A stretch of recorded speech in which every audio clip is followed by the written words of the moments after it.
Bienvenue. Aujourd'hui, on va s'intéresser à une histoire assez incroyable, un vrai polar intellectuel. Imaginez la scène. On est en 1996, un physicien, Alan Sokal, soumet un article à une revue américaine très prestigieuse, Social Text. Le titre de l'article est volontairement pompeux. Transgresser les frontières vers une herméneutique transformative de la gravité quantique. Un titre qui en impose. Exactement. Sauf que le contenu, c'est du charabia. Un non-sens total écrit exprès pour ne rien dire. Et le plus fou dans tout ça, c'est que la revue l'accepte et le publie. Et là, évidemment, le canular est révélé et ça provoque un séisme dans le monde académique. C'est de là qu'est né le livre qui va nous occuper aujourd'hui. Impostures intellectuelles, qu'il a coécrit avec le physicien Jean Brimont. Le canular, en fait, c'était juste l'étincelle. Le livre, lui, analyse le phénomène en profondeur. Et notre discussion va se baser sur ce livre, sur leurs analyses. Il faut préciser une chose, je pense. Oui, c'est important. Le but ici n'est pas de jeter l'opprobre sur toute l'œuvre de penseurs comme Lacan ou Deleuze. L'idée est bien plus ciblée. Il s'agit de regarder à la loupe comment des concepts scientifiques sont parfois utilisés ou, disons, détournés dans les sciences humaines. C'est toute la question, en fait. Où s'arrête la métaphore et où commence l'imposture? C'est ce qu'on va essayer de démêler ensemble. Alors, pour bien comprendre, revenons à ce fameux canular. Comment Sokal a-t-il pu réussir un coup pareil? Il n'a pas tout inventé lui-même, si? Non, et c'est ça qui est à la fois génial et piltessé.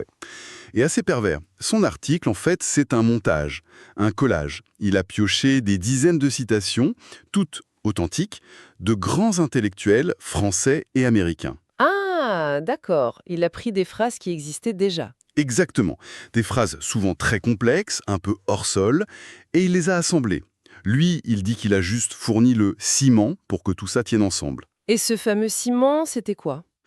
C'était un jargon postmoderne, volontairement opaque, qui flattait les théories à la mode dans cette revue. Le texte affirmait, par exemple, que la réalité physique n'est qu'une construction sociale. En gros, il leur a servi exactement la soupe qu'ils attendaient. C'est ça. Et le fait que personne au comité de lecture n'ait tiqué sur le non-sens scientifique, ça a évidemment soulevé une question de fond sur la rigueur de ce milieu. D'accord. Le canular a fonctionné, mais le but, au-delà de la blague, c'était quoi? Le livre qui suit montre que l'ambition était bien plus grande. Sokal et Bricmont insistent beaucoup là-dessus. Ce n'est pas une attaque contre la gauche, ni contre la philo. Eux-mêmes se disent de gauche. Ce qu'ils critiquent, c'est une méthode. Une pratique qu'ils appellent l'abus. L'abus. Qu'est-ce qu'ils mettent derrière ce mot précisément? Ils en définissent 4 types principaux. Le premier, c'est l'étalage d'une fausse érudition scientifique, juste pour impressionner. Le deuxième, c'est d'importer un concept des sciences dures, comme le mot chaos, dans les sciences humaines, mais sans jamais justifier pourquoi ce mot-là est pertinent. C'est un peu un argument d'autorité finalement. C'est exactement l'idée. Le troisième type, c'est de manipuler des phrases qui, si on les regarde de près, sont tout simplement vides de sens.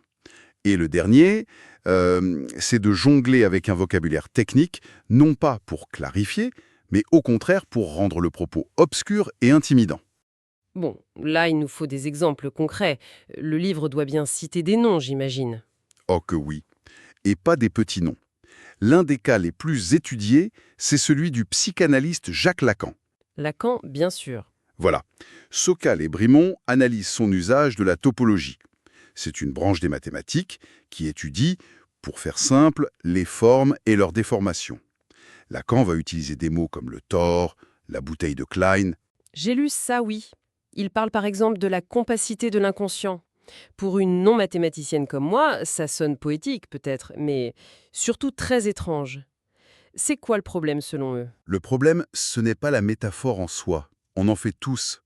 Le souci, c'est que Lacan ne dit pas « c'est comme la topologie ». Il a l'air d'affirmer que c'en est. Il utilise le prestige des maths pour donner un vernis de science à ses théories. Mais le sens n'est plus le même. Pas du tout. La définition qu'il donne de la compacité, par exemple, n'a rien à voir avec la définition mathématique. C'est un mot réinventé, mais qui garde l'aura du mot scientifique.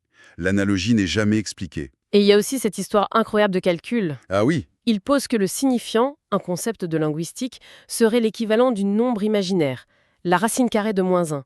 Il écrit des équations avec ça. pour Sokal et Bricmont, c'est le summum de l'absurdité. Il qualifie ça de pure fantaisie. Un concept linguistique, ce n'est pas un nombre. On ne peut pas le mettre au carré. Faire ça, c'est soit une blague, soit une tentative d'intimidation. D'accord, donc ça, c'est pour les maths. Est-ce qu'on a la même chose avec la physique? Absolument. L'un des exemples les plus connus qu'ils analysent est celui de la philosophe féministe Lucie Rigaret. Elle avance une thèse assez spectaculaire. Je vous écoute. Selon elle, la mécanique des fluides serait une science sous-développée par rapport à la mécanique des solides. Attendez. La science qui étudie l'eau serait en retard sur celle qui étudie les cailloux. C'est une affirmation pour le moins audacieuse. Elle se base sur quoi pour dire ça? Justement, et c'est là où le bât blesse, d'après les auteurs. Son argument n'est pas scientifique, il est idéologique.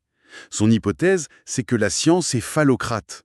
La solidité est associée au masculin et la fluidité au féminin. Ah, je vois. Donc la science, dominée par les hommes, aurait privilégié l'étude des solides. D'accord, je comprends la logique de la critique, mais est-ce que ça a un fond de vérité scientifique ou pas?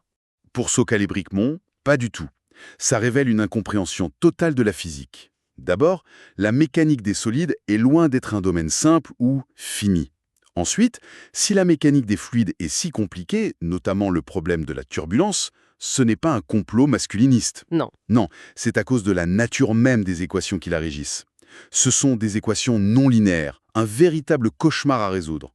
L'obstacle est purement mathématique. Et c'est dans ce cadre qu'elle pose sa fameuse question: l'équation E égale mc carré est-elle une équation sexuée? Exactement. Et pour un physicien, cette question elle n'a juste aucun sens. L'équation décrit un rapport entre la masse et l'énergie. Lui coller un gendre, c'est comme demander de quelle couleur est le chiffre 7. On mélange des catégories qui n'ont rien à voir. Et ce ne sont pas juste des cas isolés, si je comprends bien. Non, c'est un schéma qu'il retrouve chez d'autres. Il parle de Paul Virilio, le philosophe de la vitesse. Oui. On pourrait s'attendre à ce qu'il maîtrise le sujet. Or, il montre qu'il confond constamment la vitesse et l'accélération. Pour un physicien, c'est une erreur de base. C'est énorme. Et le duo Deleuze et Guattari, ils sont souvent cités. Ah, chez eux, les auteurs parlent d'une véritable avalanche de jargon scientifique.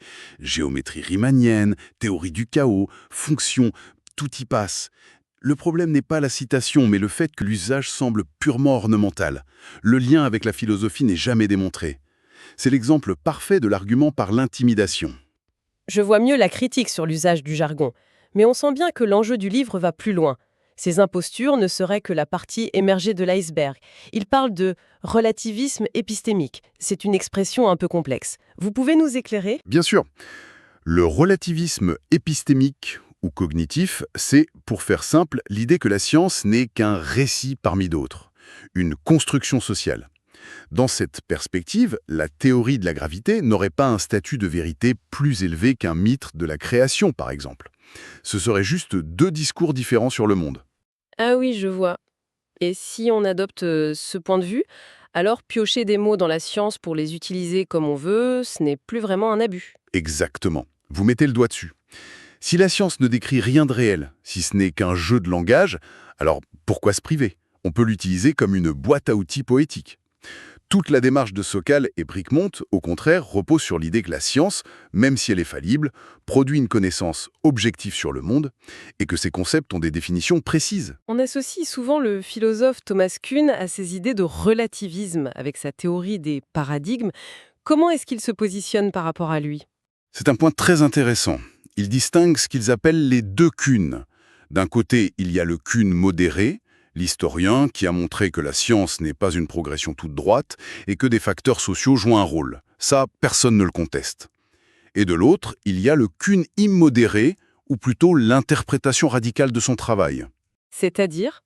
Celle qui suggère que le passage d'un paradigme à un autre, de Newton à Einstein, disons, est une sorte de conversion irrationnelle, pas vraiment guidée par les faits. Et c'est cette vision-là qui ouvre la porte à un relativisme radical. On pourrait se dire que tout ça, c'est un débat un peu abstrait, long. Quel est l'enjeu concret pour nous? C'est le point central de leur livre. Pour Sokal et Bricmont, ce n'est pas du tout abstrait. Ils estiment que ce relativisme désarme la pensée critique. Et là, on est en plein dans notre actualité. Si on dit que tous les discours se valent, comment on fait pour dire qu'un vaccin fonctionne, mais que la lithothérapie, c'est du charlatanisme? Ou pour lutter contre les théories du complot? Précisément. Pour contrer ces discours, on a besoin de s'appuyer sur des faits, sur une réalité objective. Le relativisme extrême, lui, nous dit que cette réalité n'existe pas ou est inaccessible. Ça rend impossible de distinguer le vrai du faux. Voilà. Il cite l'historien Eric Hobsbawm qui disait que pour un historien, distinguer les faits de la fiction, ce n'est pas une option, c'est absolument fondamental. Sinon, on ne peut plus combattre le négationnisme, par exemple. On quitte le débat d'idées pour entrer dans l'arène politique. Donc si on récapitule, tout part d'une blague de physicien, un canular, qui agit comme une sorte de révélateur. Il met en lumière une tendance, dans certains milieux, à préférer le jargon à la rigueur. C'est le premier acte. Le deuxième, c'est le livre Impostures intellectuelles, qui vient documenter cette tendance, montrer que ce n'est pas juste une anecdote. Et le troisième acte, le plus fondamental, c'est de relier ce problème de langage à une crise plus profonde, une crise de la notion même de vérité. Exactement. Eux, ils défendent l'idée que la rationalité et la confrontation au réel restent nos meilleurs outils contre le n'importe quoi. Et il faut vraiment insister sur leur intention, qui a souvent été mal comprise. Ils ne veulent pas démolir les sciences humaines. Au contraire, ils disent vouloir les aider à se défendre contre un segment à la mode d'elles-mêmes. Leur but est d'outiller la pensée critique, pas de la saboter. Il y a une citation qu'ils utilisent et qui résume bien tout ça, je crois. Oui, celle de Michael Albert. Il dit en substance: il n'y a rien de sage ou d'humain à confondre l'hostilité à l'injustice, qui est de gauche, avec l'hostilité à la science et à la rationalité, qui est un non-sens. C'est une façon de dire qu'on peut, et on doit, critiquer les dérives de la science sans jeter le bébé avec l'eau du bain, c'est-à-dire la rationalité elle-même. Et tout ça nous amène à une dernière réflexion. Ce livre date de la fin des années 90. C'est presque une autre époque, avant l'explosion d'Internet. Mais aujourd'hui, à l'ère des faits alternatifs, de la désinformation de masse sur les réseaux sociaux, des intelligences artificielles qui peuvent générer des discours plausibles, mais complètement faux, cette défense de la rigueur, ce plaidoyer pour une frontière nette entre les faits et l'interprétation, est-ce qu'il ne résonne pas de façon encore plus urgente? Finalement, cette vigilance intellectuelle prônée par Sokal et Bricmont n'est-elle pas devenue plus nécessaire que jamais?